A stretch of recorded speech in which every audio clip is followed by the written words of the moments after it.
Hello കൂട്ടുകാരെ, ഇത് നമ്മുടെ വാനിലയാണ്. ഇന്ന് നമുക്ക് വാനിലയുടെ പൂ പരാഗണം ചെയ്യുന്നത് കാണാം.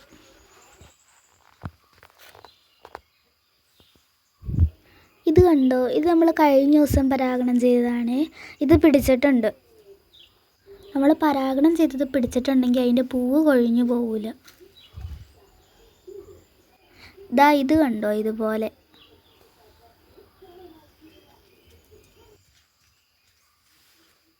ഇതെല്ലാം നമ്മൾ കഴിഞ്ഞ ദിവസം പരാഗണം ചെയ്തതാണ്.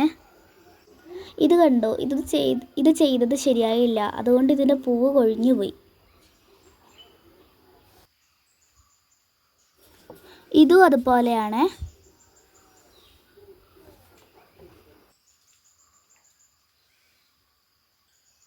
ഇത് കണ്ടോ, ഇതും പിടിച്ചിട്ടുണ്ട്.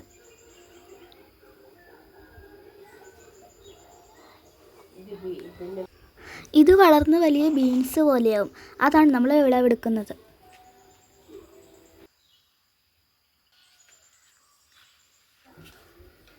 ഇത് കണ്ടോ, ഇതാണ് വാനിലയുടെ പൂവ്. നമുക്കിത് പരാഗണം ചെയ്യാം. അതിനു വേണ്ടി നമുക്ക് അറ്റം കോർത്തൊരു ഈർക്കിളി വേണം.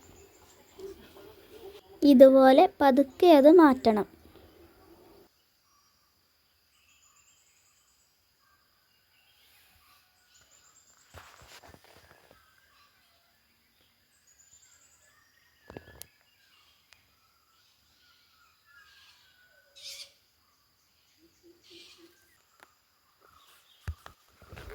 ഇത് കണ്ടോ, ഇതിൽ അടപ്പ് പോലൊരു ഭാഗമുണ്ട്.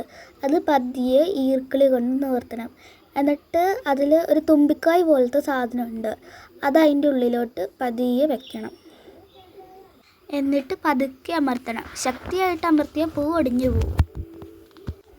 അതിൽ പശ പോലെയൊരു ഭാഗമുണ്ട്.